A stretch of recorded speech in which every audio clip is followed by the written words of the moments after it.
America Meditating Blog Talk Radio Show. We collect wisdom, hear stories, and inspire each other. I'm Sister Jenna. Tune in live from Monday through Friday at 8 a.m.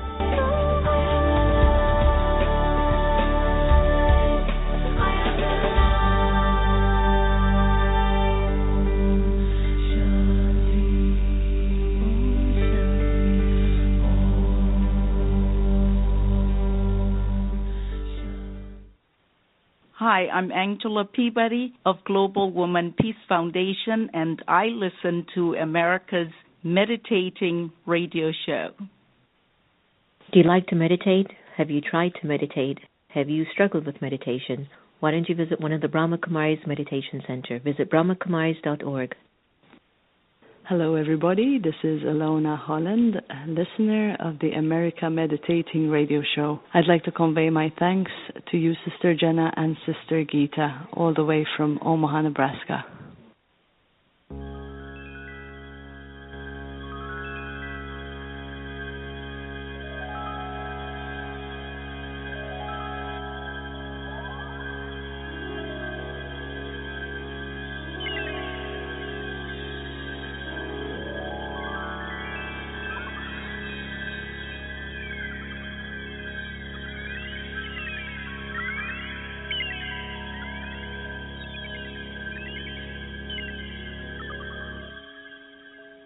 Just close my eyes again. Climbed aboard the Dreamweaver train.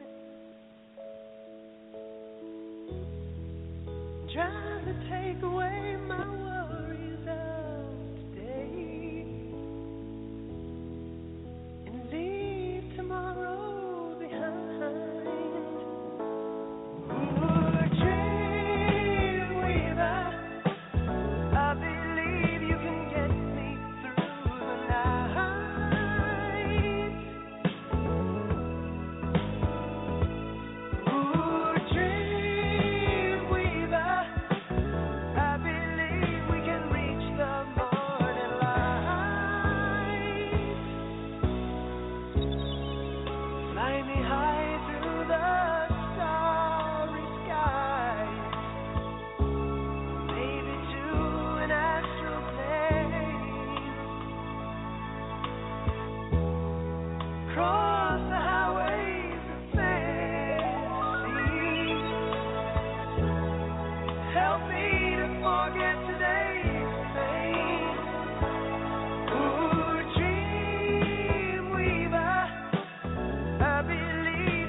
Welcome, everyone, to America Meditating Radio Show. I'm your host, Sister Jenna. We're broadcasting from the Meditation Museum 2 in Tyson's Corner, Virginia. I stayed there, everyone, yesterday from 7 a.m. until 7:30 p.m. in the evening. And not only did I see the sun rise coming up on the east side of the space, but in the evening I was able to witness the beautiful sunset and the colors and the way they touch the walls and the artifacts and the pieces. I must say it's one of the most beautiful experiences that I've had all weekend. And then we had a wonderful family that flew in from Houston to come by and visit with us as well. And a newborn baby called Sai, who was just a month and a half old, and the most peaceful, most beautiful little creature. It always amazes me at the continuity of our human soul and what karmas did the soul of Sai perform before he entered into this beautiful family of Mira and Viraj, and of course the extension of that as well. So congratulations to both of you, and I know that you'll be great parents, and I know that all of the aunts, uncles, grandma, grandpas, and great-grandpas will be making Sai's life something that will be of beauty and love and grace. Stay tuned. We're going to have David-Hoffmeister, who has touched the lives of thousands with his peaceful state of mind. So we're looking forward to having him on the air. Belief series has come and it has gone, and we have so many stories that we're still not able to put it in words. It's been awe-inspiring. It's been awe-minding. It's been a gift to humanity. It has been a gift from God, I would say, because everyone behind it didn't hold it. It wasn't one person's possession. Yes, Oprah financed it, and yes, she stewarded it, and she let it go, and she expanded it, and with that being said, it has created a whole new conversation on the planet, and forgiveness has become a very huge part of the conversation, where how much can we keep holding on to these negative feelings that we carry in our hearts because someone else is struggling with their own issues, or maybe they don't even know they're struggling with an issue. But the fact that I'm not able to be loving, or I'm not able to be accommodating or kind to another person is definitely signaling to myself that there are issues within my being that I have to work on. And I think a lot of us, we consider ourselves always the right one, right? So I'm always right, but you've got a problem, And I think that's where this lack of self-transparency and a lack of honesty with ourselves slows down our development. It slows down our spiritual growth, and it slows down the ability to experience love at a very high level. I might not be able to resonate with you because of the way you do it, or karmic energies are there. However, God has taught me that love means to appreciate and accept everyone as they are. But let me mind my business and keep working on myself. And I know that we're moving into that state. Belief Series itself exemplified so many cases where folks did things or have gone through horrifying experiences in life, but they were able to overcome it. A friend of ours, Joanna Luca, and she came to the Meditation Museum for the grand opening. Her father was abducted by guerrillas, painfully murdered. Her husband's father the same, and she kept experiencing death after death in ways that were not very pleasant, but yet she forgave, and the pain is there, but she's okay to embrace the individuals who gave sorrow. So sometimes you hear these stories that are really huge. People really do something bad to another person, really, really bad, but they can forgive. And some of us find it hard to deal with people just because they're in their own denial, and we are getting tested, and our insecurities are emerging, and it's easier for us to point our finger at somebody's iniquity or somebody's weakness versus the fact that I'm insecure and I'm not aware of who I am and what I need to be. And we're changing that.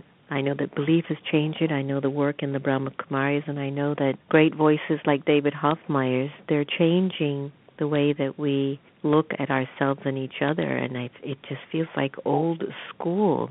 If we're still blaming people and stuff around us, it just feels like it's a waste of our time. So I'd like to invite you into a little meditation with me. And guiding us into a space of good wishes and pure feelings, and raising our bar of excellence as people, and seeing how we can move on and move forward. So breathe in deeply, relax, and let's be bestowers of good wishes and pure feelings.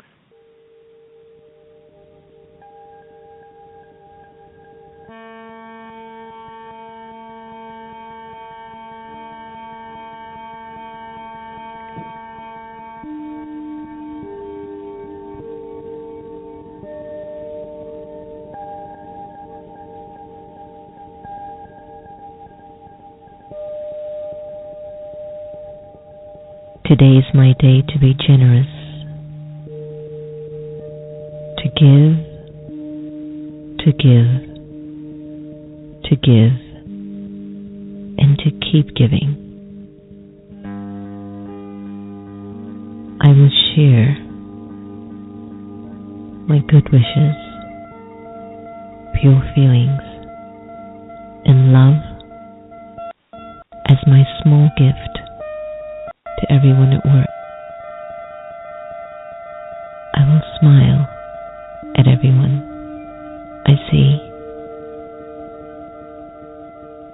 and take note of them smiling back at me.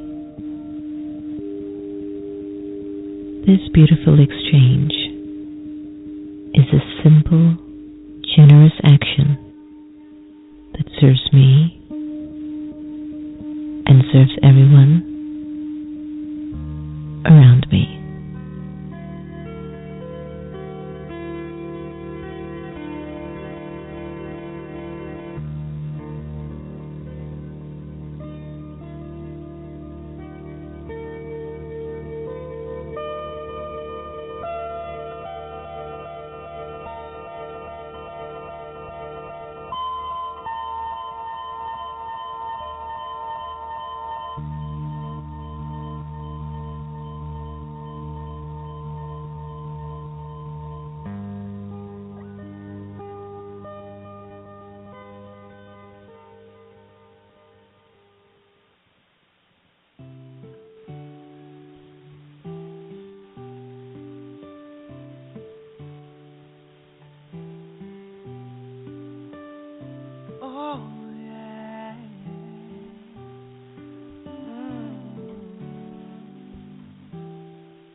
Well, I gotta give thanks once again, bringing in the word for the world of men. That this goes out to the children. No matter what they tell you, you could never say no.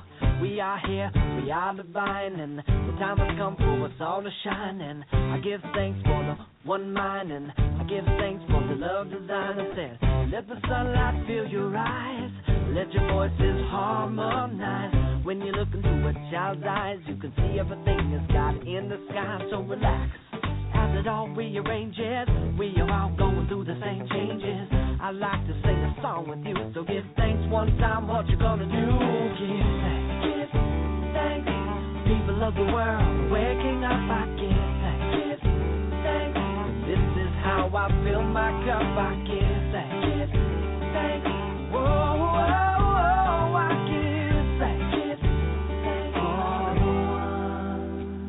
I'm giving thanks for this life that I'm living and what I'm seeing, freeing up my mind for what I truly believe in, giving thanks for the children and the light that they spark in my heart, inspire the way that I walk and I talk. I'd rather teach them of what they could be than what they are not. Faith in they channeling, third eye spot, celestial vision, and the voice they got, and the love that we all will never be stopped. Giving thanks for the tools and the jewels that we blessed with, use them in a time when life gets hectic. Band of light, yeah, that's the nexus, the place where people come and get connected. Earth, wind, water, fire, ancient ancestors' wisdom takes us higher, builds a foundation for 7 generations to come. We are one. Give thanks, people of the world, waking up, I give thanks. Give thanks, this is how I fill my cup. I give thanks. Give thanks, whoa, whoa, whoa, I give thanks.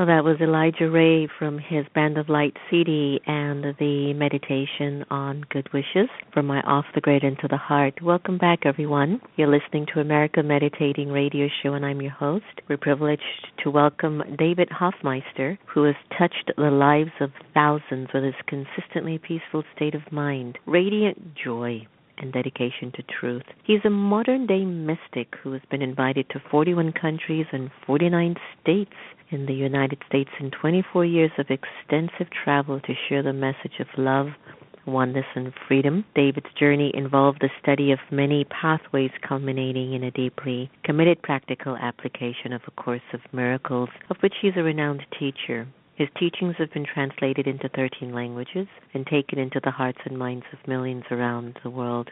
We welcome this wonderful man, David-Hoffmeister, to the America Meditating Radio. Hi, David. Hi there, Sister Jenna. Good. I was waiting for that state of peace of mind. I love that. Wow. What a gift, huh? Yeah, that's our gift to the world. There you go. You have written a lot about awakening and have said that awakening requires the dismantling of all that we made as a cover over the light that I am. Could you elaborate more on for our listeners so that we could understand what it means to have an awakened mind, David?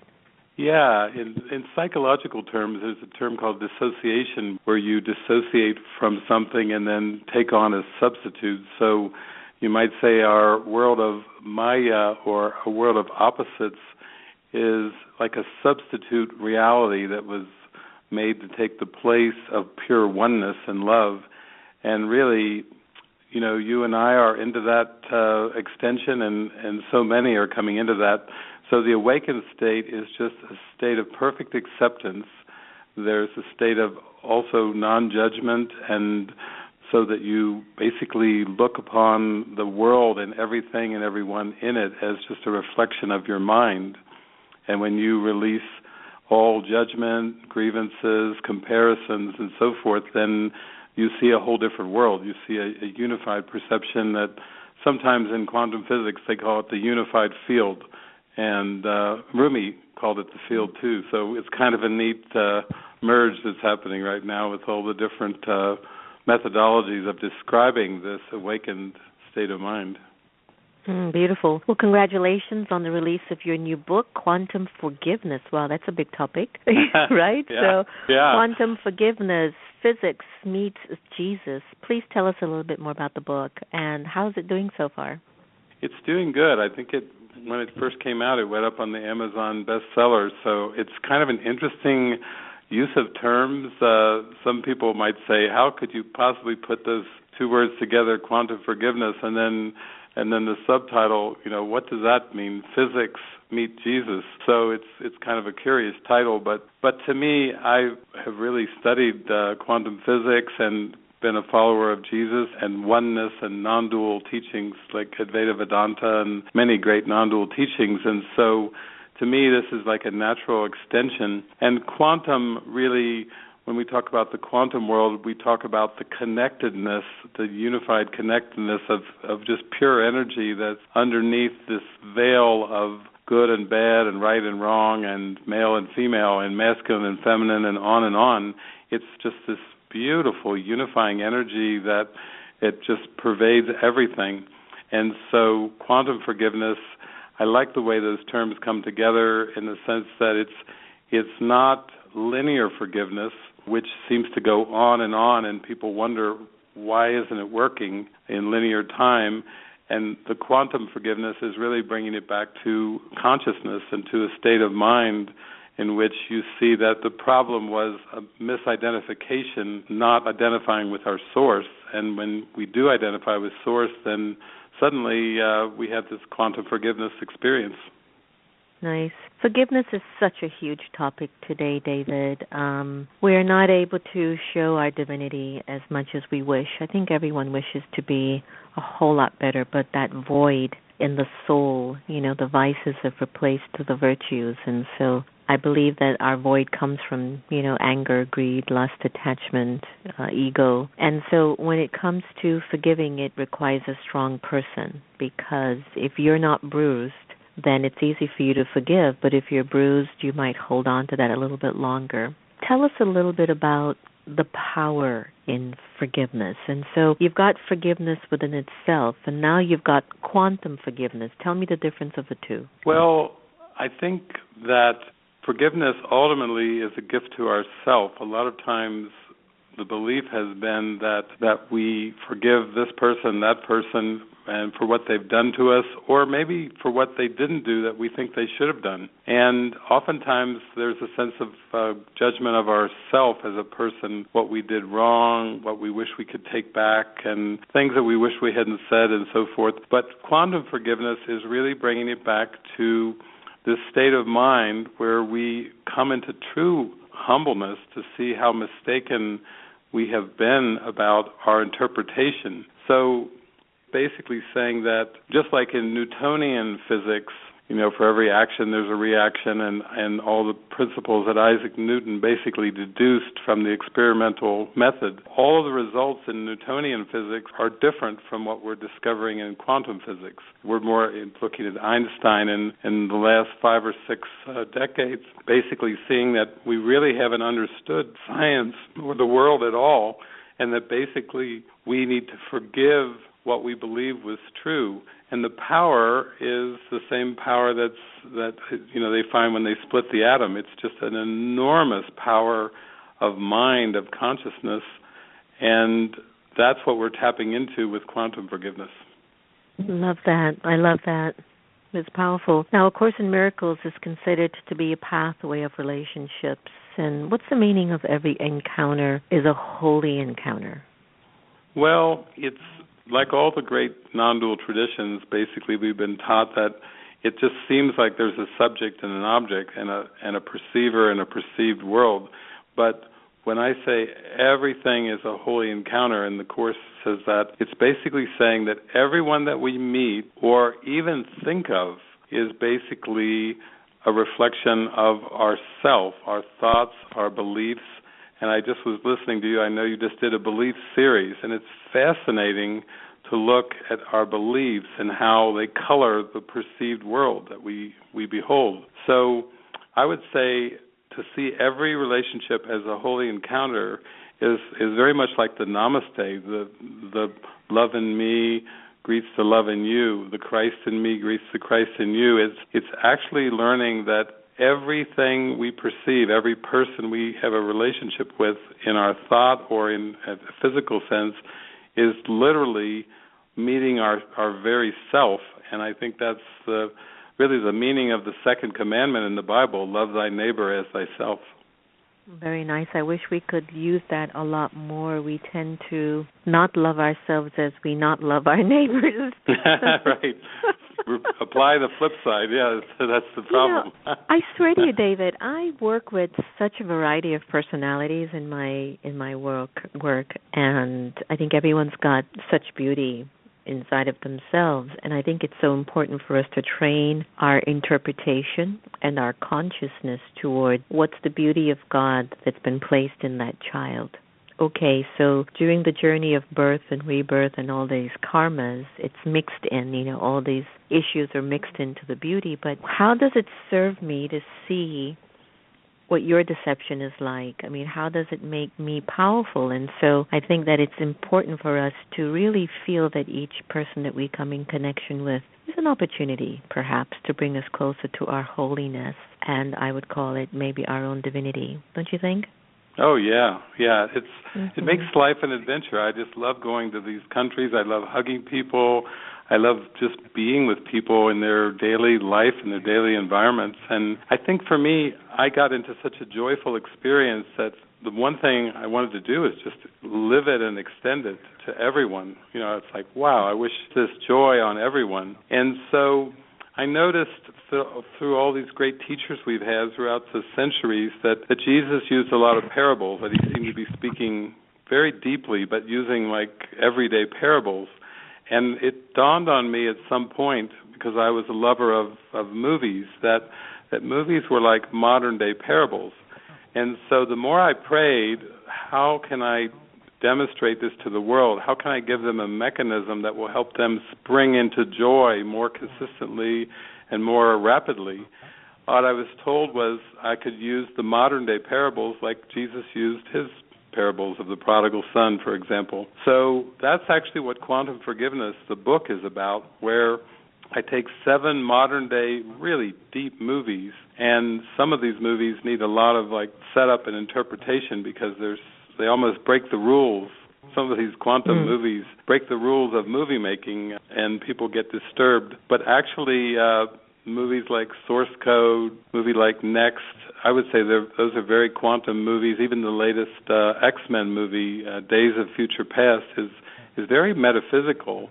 And I find when people join with me in watching movies and we go into these deep experiences, that actually people have had mystical experiences in the movies, during the movies, for the first time in their life. They've got in touch with Source. So I think that's the most important thing in sharing this joy, is we want people to have an actual experience, not just like a theological position.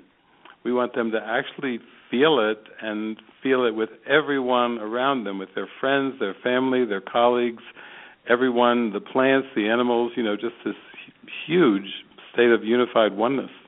Beautiful. I love that. Well, speaking of parables, leave us with your favorite life quote and a website that our listeners can get a hold of if they wish to.